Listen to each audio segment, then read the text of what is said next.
प्रज्ञान चॅनलवर सर्वांचे स्वागत।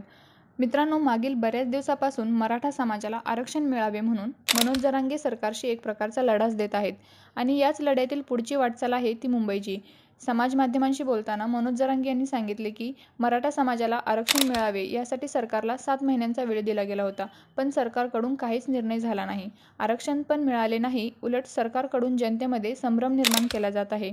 मराठ्यांविरोधात ट्रॅप रचला जात असून त्यांच्यामध्ये फूट पाडण्याचा देखील प्रयत्न होत आहे। यामध्ये कोणकोणते मंत्री, पालकमंत्री, नेते आहेत, या आंदोलनासाठी कोण विरोध करत आहे हेही त्यांना माहीत असल्याचे जरांगे म्हणाले। जरांगे यांनी आतापर्यंत मुख्यमंत्री शिंदे आणि दोन्ही उपमुख्यमंत्र्यांच्या आश्वासनावर विश्वास ठेवला तरीही आरक्षण काही मिळालेले नाही। राज्यात एकूण 54 लाख कुणबी नोंदी सापडलेल्या आहेत, तरी आरक्षण का देत नाहीत हा प्रश्न पडतो आणि ज्या नोंदी सापडलेल्या आहेत त्यांना शासनाने कुणबी प्रमाणपत्र दिलेली नाहीत। मनोज जरांगे यांनी सांगितलेल्या बाबींवरती सरकार काहीही निर्णय घेत नाही।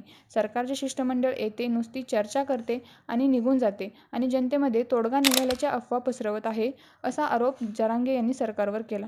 त्यामुळे यावेळी सरकारला वेळ वाढवून मिळणार नाही। सरकारच्या या अफवांवरती आता विश्वास ठेवू नका। सर्वांनी शांततेत मुंबईला आंदोलनासाठी जायचे आहे, त्यासाठी समाज बांधवांनी तयार राहावे असे आवाहन त्यांनी केले। अंतरावली सराटी येथून 20 जानेवारीला सकाळी 9 वाजल्यापासून जरांगे यांचा प्रवास मुंबईच्या दिशेने सुरू होणार आहे। आपल्याला हा व्हिडिओ आवडल्यास लाईक करा आणि प्रज्ञान चॅनलला सबस्क्राईब करा।